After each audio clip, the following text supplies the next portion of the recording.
Hello everybody, my name is Paula Chaves García. I am from the University of Córdoba, and in this presentation I'm going to be discussing corporeal vulnerability and class divisions in one of Paolo Bacigalupi's short stories named The Fluted Girl.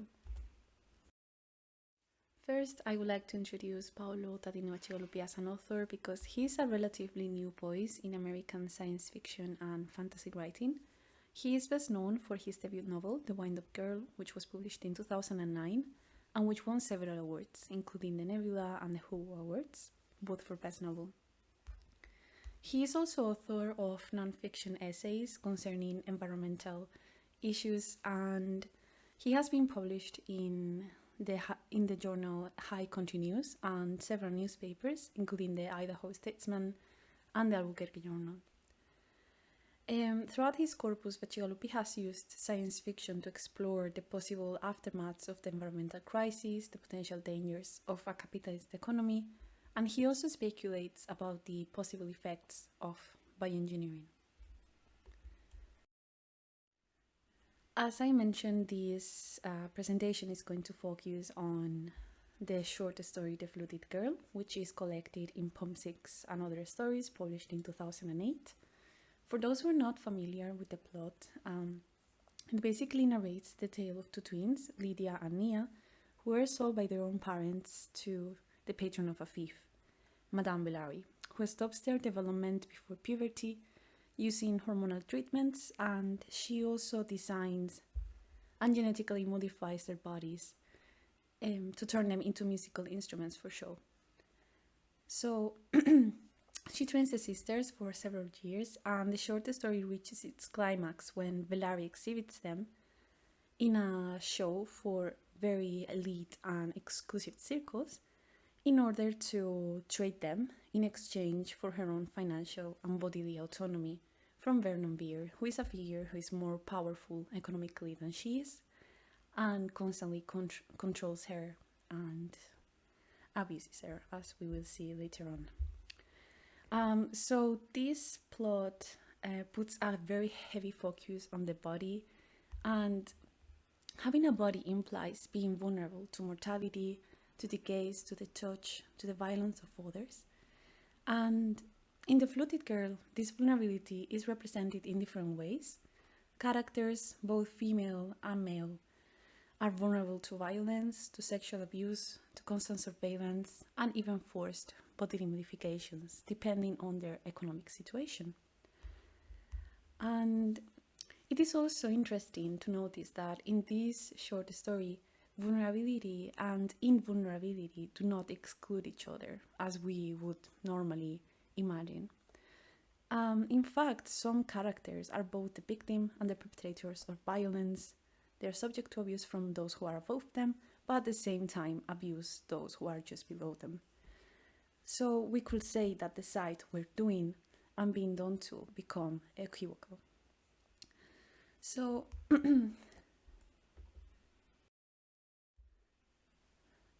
according to Gilson, the ambiguity of vulnerability is in the coexistence and intertwining of passivity and activity, strength and weakness, assertion and receptivity, agency, and the absence of control.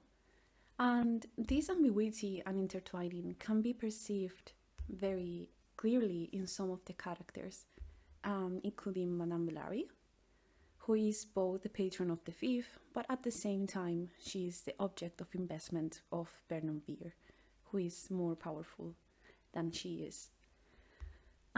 But this ambiguity is also very evident and exists in Lidia, because even though throughout the whole story we get constant references to how she recognizes her position as a servant and her fragility and vulnerability against those characters who are more physically or economically powerful than she is, there is still a turning point just at the ending of the story where she decides to utilize her position as servant to gain agency and to trick Belari into eating a poison fruit. We have a quote here that very well summarizes this. An inch from death, Lidia paused, then turned and held out the strawberry to her patron. she offered the very as obeisance, with the humility of a creature utterly owned. She bowed her hair and proffered the strawberry in the palm of her pale hand, bringing forth all her skill, playing the loyal servant desperately eager to please. So, as we see very clearly here, Lidia knows that she cannot use her physique or her body against Belari, who is much more powerful than she is. However, she embraces the figure of the servant in order to deceive Madame Belari and try to get her to eat this strawberry. However, the ending remains open. We do not get to see whether Madame Belari accepts or not this poison fruit, and therefore the ending leaves open the possibility of Madame Belari actually being invulnerable. Attempts at achieving invulnerability are actually present in the short story, and they occupy an interesting and almost central role. The reason why this may be is that, as Gilson affirms, invulnerability is construed as a positive and desirable condition and quality, to the extent that it is also construed as opposed to and incompatible with dependency, powerlessness, and weakness. It is also central to popular conceptions of autonomy, capacity, responsibility, and agency. However, she also defends that trying to achieve this full invulnerability is illogical, because the reality of human life itself and society undermine its viability. So she defends that attempting to achieve invulnerability via control and security is a doomed project. So, as we mentioned in the Fluted Girl, there are attempts at achieving this invulnerability, and body modifications is actually one of the tools employed. But as we will see later on, together with the economic system being a combination of capitalism and feudalism, body modifications are another of the conditions that aggravate the vulnerable state of the characters. So, in many instances in this type of science fiction, depicts technology as a means to enhance humans and overcome any number of natural human limitations, such as aging, death, or suffering. Therefore, we could suggest that through body modification, the human may be in pursuit of invulnerability. Madame Belari is again a very good example of this, because she attempts to achieve invulnerability. Because if having a body implies being mortal, through advanced technology, including Revita treatments to stay young forever, Belari tries to become immortal and overcome this human limitation. Also, if having a body means that Belari may be subject to violence, she uses a servant, whose name is Borson, who, through human enhancement and modification, has become the perfect surveillance tool. So she uses him in order to protect herself from any servant that may hurt her.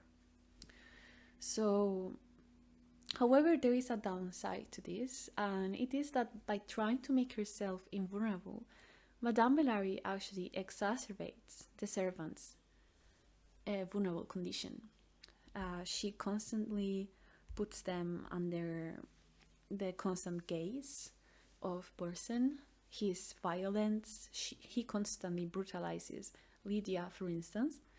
In fact, Madame Belari goes to the extreme and exposes one of her former servants, Stephen, to the maximum expression of human vulnerability, which is the death at the hands of another person.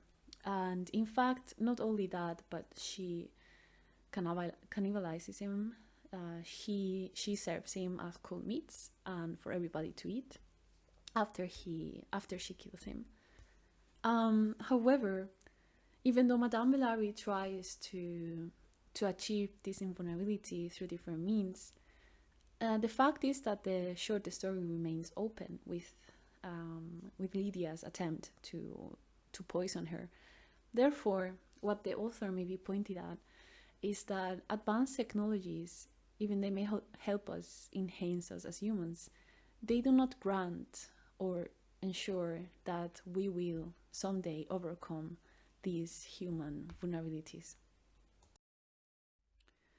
An interesting aspect of body modifications and genetic modifications in the story is that they are always granted or imposed to the characters from the people who are economically above them. So those in power perceive these modifications as investments because they are able to use and profit from the people they have helped reconstruct, so to say. This is the case of, for instance, Madame Belari, of Burson, and Lydia. If we take Madame Belari, for instance, she's the patron of the thief, but she's dependent on Vernon Beer because he invested on her body modifications to make her body perfect and her face beautiful, but he also is the one that provides the Revita treatments that keep her young. So by doing this, he invested in her to make her the perfect actress. But at the same time, she is subject to his control and sexual abuse throughout the short story. We also have that Madame Belari herself uses Borson, who is her head of security. She uses the body modifications that Borson has undergone because they have turned him into the perfect tool of surveillance. So she has absolute control of the servants. And lastly, Lydia. Madame Belari invests on Lydia's body modifications to turn her into an instrument that later on she will trade for stocks and money. So the implications of this chain-like situation with the body modifications is that the author may be pointing to the possible dangers of advanced technology towards the objectification of people and dehumanization. So, as we mentioned, Madame Belari's pursuit of invulnerability exacerbates the servant's vulnerability. The one case that we have already mentioned is Borson, the head of security, and Madame Belari, constantly exposes the servants to his violence and his constant gaze, and especially Lydia is constantly being brutalized and manhandled by him. The other case is Lydia, because by trying to achieve her bodily autonomy and her economic independence, Madame Belari turns Lydia into an object for trading. We see there is this quote at the very beginning of the short story that summarizes her condition very well. It goes, sometimes she was surprised at what broke her. A gentle bump against the table, and she was shattered again, with Belari angry at the careless treatment of her investment. So we see that by trying to become economically independent, Madame Belari has turned Lydia into an object for trading. She has made her undergo painful and forced body modifications. She stops her development before puberty, which is an incredibly vulnerable age, and also she makes her incredibly physically fragile to the point that she cannot walk normally. She cannot defend herself against others. Another case that is very that very clearly portrays this exacerbation of the servant's vulnerability is Stephen. Stephen was a former servant of Madame Belari's, and at one point he revolts against her.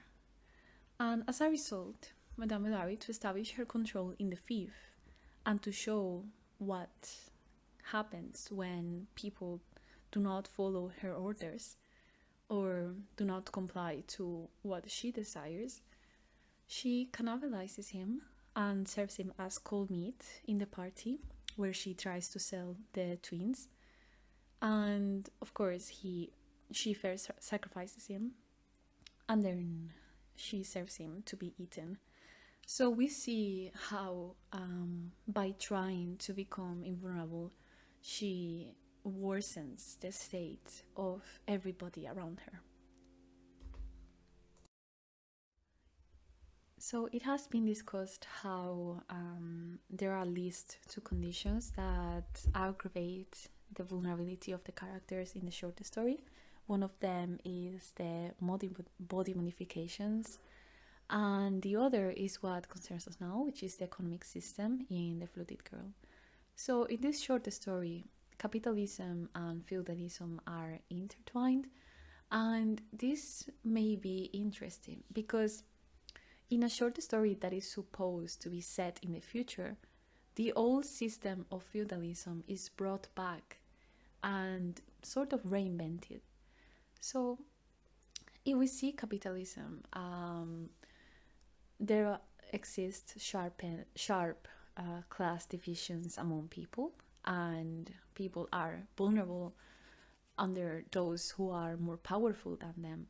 However, feudalism and the use of feudalism in the short story highlights this dependence among the characters. The servants have a patron who controls everything and makes everything their way, and servants are completely dependent on him or her. This feudalistic system also underlines the lack of class mobility. It is way more restricted than in capitalism, because even though class divisions exist in capitalism, there is still this connotation that people can go up or down the ladder depending on their merits and on their efforts.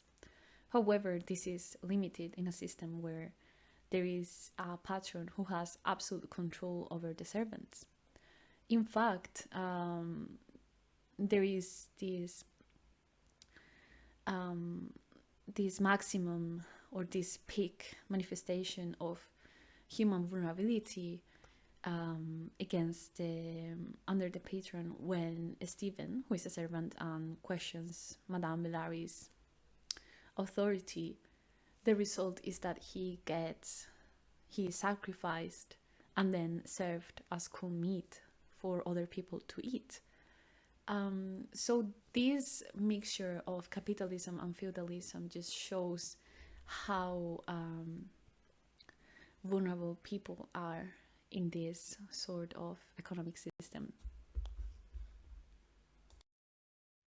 I would like to conclude this presentation by mentioning that the fact that the short story is told from Lydia's point of view may be a way of the author to make us empathize and highlight the importance of protecting most vulnerable groups, especially taking into account that the economic system used is a mixture of feudalism and capitalism. The short story may be a way of the author to criticize the current capitalist society, where people, especially those who are not powerful, are subject to control and violence of those above them.